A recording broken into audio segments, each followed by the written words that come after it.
Es decir, hay una preocupación generalizada de la ciudadanía, de la comunidad jurídica, del movimiento social, por la crisis del Estado de Derecho que está generando esta situación. Sobre el tema más que la legalidad, la constitucionalidad que supone el proceso de elección de un fiscal, pues clara y contundentemente la legitimidad emana de la elección por mayoría calificada que hace la Asamblea Legislativa, es decir, es una función de primera importancia para el Estado como es la titularidad en el ejercicio de la función punitiva. Esta recae en lo que la doctrina denomina la institución persona, es decir, recae en una persona concreta que está revestida de la institucionalidad, como es el caso del fiscal general de la República o puede ser el del procurador para la defensa de los derechos humanos u otros ejemplos. Es decir, la ejerce una persona en la cual recae la institucionalidad, pero esta potestad solo se adquiere por elección, por mayoría calificada, según el procedimiento constitucional. Algunas interpretaciones admiten que ante una situación de acefalía o de ausencia de fiscal, para hacer prevalecer bienes jurídicos constitucionalmente protegidos como la justicia, la seguridad jurídica, etcétera, puede aceptarse un procedimiento excepcional y temporal, como podría ser el ejercicio por parte del adjunto. Sin embargo,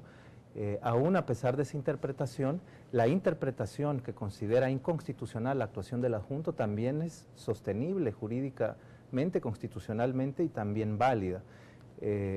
Como FESPAD lo que hemos denunciado es que más allá de las interpretaciones, y de hecho nosotros nos inclinamos por la interpretación de que debe tratar de protegerse los derechos de las víctimas y el debido proceso y la seguridad,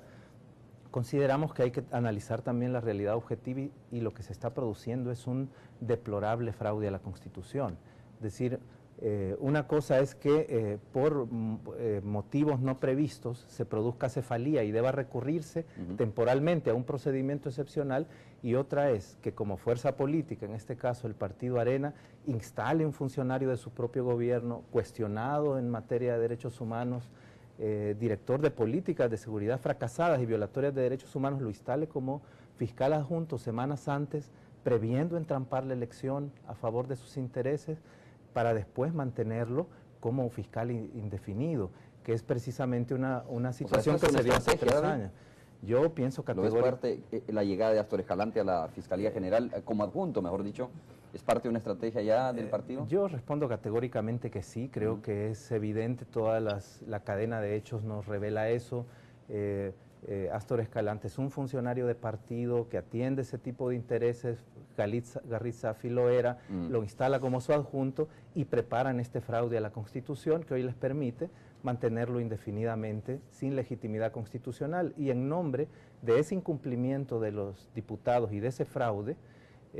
no podemos tomar esa situación, hacernos los desentendidos con la responsabilidad de los diputados y embestir la independencia judicial, llegándose a los extremos que ya nos está denunciando ahora la doctora. Entonces es una situación inaceptable, y el cese a este fraude a la Constitución es uno de los puntos que más nos interesa al movimiento por un fiscal independiente. A ver, doctor José Humberto Morales,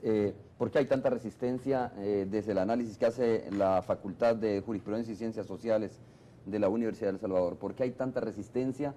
a que se nombre un fiscal que sea independiente, que tenga solvencia, que no tenga ningún compromiso con partidos políticos? Bueno, básicamente nosotros entendemos que tiene que ver con las atribuciones que tiene esta institución que se llama la Fiscalía.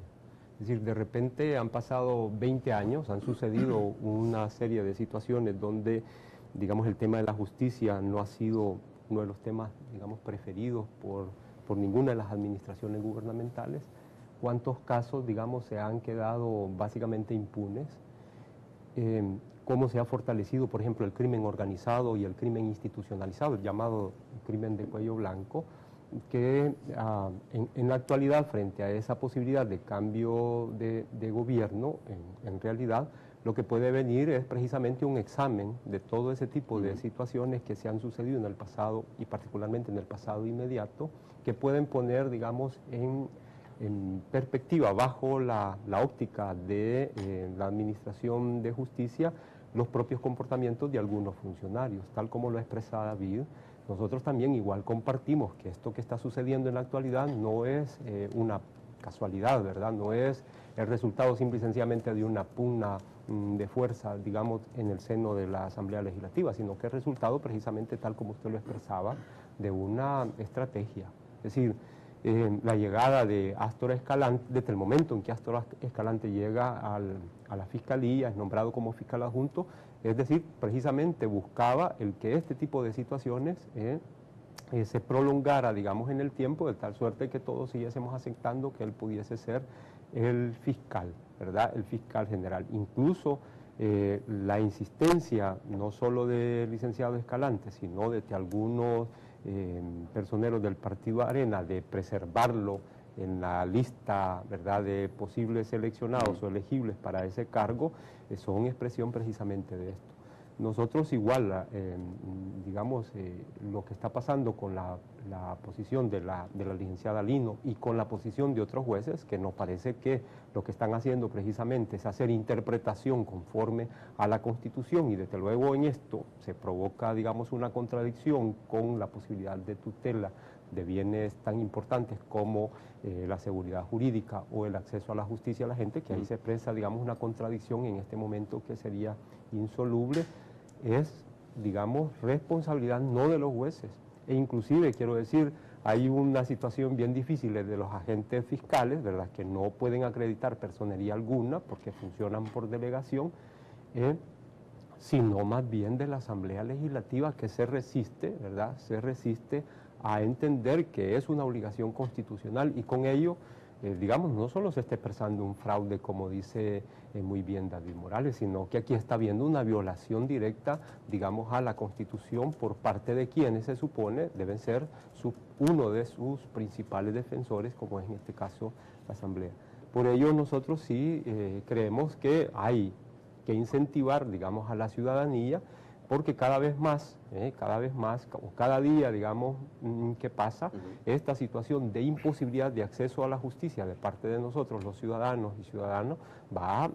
se va a ir expresando en la medida en que los jueces y las juezas, digamos, en este país, sean jueces de la Constitución, porque no les queda de otro. Es decir, desde luego ahora las interpretaciones, ¿verdad?, de algunos jueces, tal como lo expresaba también el colega David Morales, de que hay unas interpretaciones que a lo mejor hacen parecer que hay legitimidad del fiscal adjunto en sus actuaciones, e incluso de los fiscales regionales,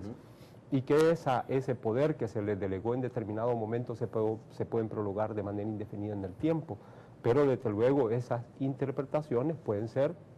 de carácter legal, pero no conforme a la Constitución. Y ahí ponen en una situación bien difícil a nuestros jueces y a nuestras jueces, porque se supone, ¿verdad?, que ellos están para impartir justicia, es decir, para atendernos a nosotros los justiciables, y aquí resultaría, en apariencia, de que no nos estarían atendiendo, ¿verdad? Pero en verdad, digamos, lo que siempre pasa es que al último, digamos, en la cadena de tratamiento de la aplicación de justicia, como es en el caso de la judicatura, pues siempre les resulta un poco difícil. Si la policía no investiga bien, si la fiscalía no presenta un requerimiento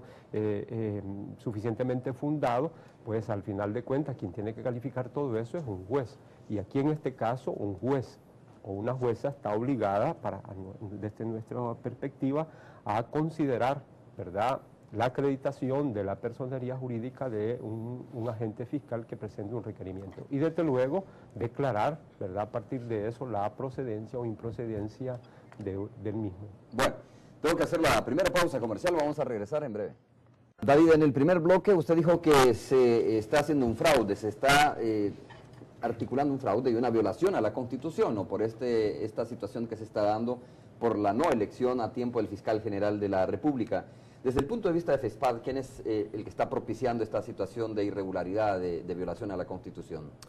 Bien, ya lo señalaba además claramente José Morales, es decir, hay una responsabilidad directa de los diputados y diputadas de de la Asamblea Legislativa. ¿Son los principales responsables? Son los responsables directos, en la medida que incumplen la obligación del 131 ordinal 19 de la Constitución de no elegir al fiscal, pero además con irresponsabilidades graves. Recordemos que se retiran todos a sus campañas políticas cobrando sus sueldos de nuestros impuestos y apenas 2 semanas antes que se vence el plazo nombran una subcomisión que se reúne 1 o 2 veces sin ningún resultado. Es decir, hay una grave irresponsabilidad en el proceso de selección. Luego el proceso de selección, pese a su naturaleza y que así lo dispone el reglamento interno de la Asamblea, está viciado de opacidad. Es decir, no son públicas los perfiles profesionales de los candidatos, no se muestran a la prensa, no se conocen los instrumentos de entrevista que se les aplican a los 5 preseleccionados al final, no se conocen las evaluaciones de la subcomisión, las entrevistas no son públicas